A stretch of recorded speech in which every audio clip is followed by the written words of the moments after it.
When we think about it, our skin is an important epithelial surface. It's an interface with the world. But if we track our skin around our lips, we're in our gut. So we have all of these epithelia or outside surfaces, and they all have important microbiomes, and all of those play a role in our overall health and, of course, in our skin health and our gut health and our respiratory health.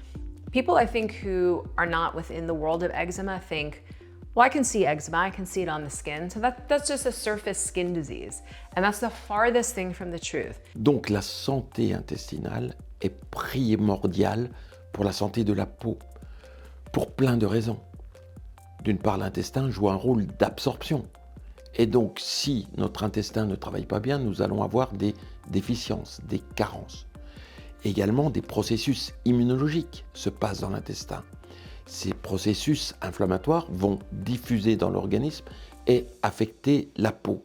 And the gut microbiome is imbalanced. And of course, modern diet, modern food additives, things like emulsifiers, all these things can mess up our gut health. They damage the barrier, they can affect the microbiome, things like antibiotics that we take all the time, even we eat food that has been given antibiotics. So all these different pieces can affect this, and that's going to have a huge effect on our whole health, our skin health, everything. The gut has a really complicated job when we think about it. We eat food, and of course, really the goal of eating food is that we need to break down and absorb nutrients in our gut, but the nutrients don't stay in the gut. They have to go and get out to every cell in the body. So we need the gut to be semi-permeable. We have to get these nutrients, they have to go leak from the gut into the bloodstream and be able to get to every cell in the body. What we don't want is a hyperpermeable or too permeable leaky gut where the pores, the holes are bigger, and instead of just these nutrients getting through, bigger things get through. Why is that so bad? That will trigger inflammation. And inflammation is the core problem with eczema. To support our microbiome and our GI health, we have so much power and so much control. The first thing that we can do that makes a huge difference is avoiding antibiotics, pesticides, preservatives, herbicides, fungicides, anything that has a side in it, that is going to be some kind of antibiotic, something, and that's going to affect your microbiome. So that's very, very easy. The second thing that we can do is we can also feed our microbiome while also feeding ourselves. So that is super important with just the choices you make of what you put into your body. Also, living like humans is what I often talk to patients about. Make sure you're actually sleeping enough. Make sure you're moving your body. Make sure you're detoxifying and sweating. Make sure you're giving yourself breaks and relaxation, and make sure you're also not basically a human robot just sitting on your butt all day. All of those lifestyle things have drastic changes to the microbiome, and changing your lifestyle can literally change your whole life. For a long time, naturopathic doctors have known that our gut health impacts our mental health, but now there are lots of studies coming out that show direct correlation between gut microbiome dysfunction and things like anxiety and depression. La santé intestinale a un impact très important sur la santé psychique. Ceci a été démontré par des équipes de psychiatrie, mais également de gastroentérologie, assez récemment, dans les années 2022, donc il y a à peine 2 ans, nous nous sommes aperçus que des pathologies de l'intestin vont s'associer à des troubles psychiques, troubles de l'humeur, troubles dépressifs.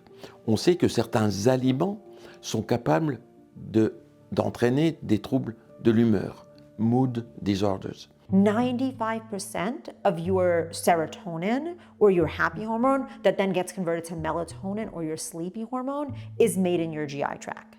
If you don't have the right flora or the right bacteria in the GI tract, these systems get out of whack, and then we start seeing examples of chronic psychiatric disorders like chronic depression, like chronic anxiety, like chronic insomnia. And we have shown that correcting the microbiome can absolutely correct some of these, chronic conditions. Nous avons vu toute l'importance du microbiote dans l'intestin.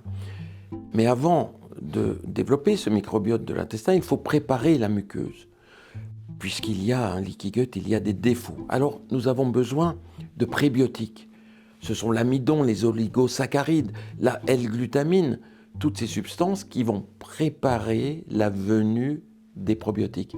Et ces probiotiques, ce vont être ces bactéries qui manquent, ces fameuses keystone species dont nous avons besoin pour fabriquer le butyrate, etc.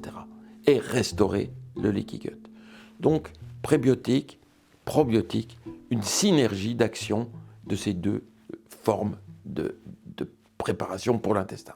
A probiotic is, generally speaking, a bacteria, sometimes a yeast, that should be a natural part of a diverse microbiome. So it's different species like Lactobacillus or Bifido or Bacillus species or Saccharomyces boulardii that generally make up a healthy microbiome that oftentimes gets lost because of what we're exposed to as humans and the amount of antibiotics and pesticides and herbicides. A probiotic has been shown to increase both diversity within the microbiome and also the communication that happens from different species within the microbiome that causes downriver effects in the way that the body, digests and communicates with other parts of itself outside of the GI tract. A prebiotic is food for your probiotics or your bacteria. This would be an example of foods that are prebiotics would be chicory or sunchoke or Jerusalem artichoke. They're fibers, often carbohydrates or starches, that directly are there to feed the probiotics. There is obviously tremendous appetite to learn more about what's going on inside. From the very beginning of time, people have wanted to know, what tests can we do to better understand? And I think we are all aligned on that. The Decode test by Codex is pretty revolutionary. It is a very, very comprehensive view on all facets of the large intestine. It is looking at beneficial bacteria. It's also looking at pathogenic bacteria that's in there that could be causing issues. It looks at fungal changes, viral changes, parasitic changes, protozoal changes, and worms. So that's looking at, microbiome aspect, but it also looks at functionality. It's looking at your immune system. How much of your immune system is revving, and is it revving high or is it revving low? It is looking at if your pancreas is working, if your fat absorption is working, if you have inflammatory changes in the microbiome, and then as an overall healthy picture of how much diversity you have in there. So all of this is super, super important for working up what your microbiome is looking like.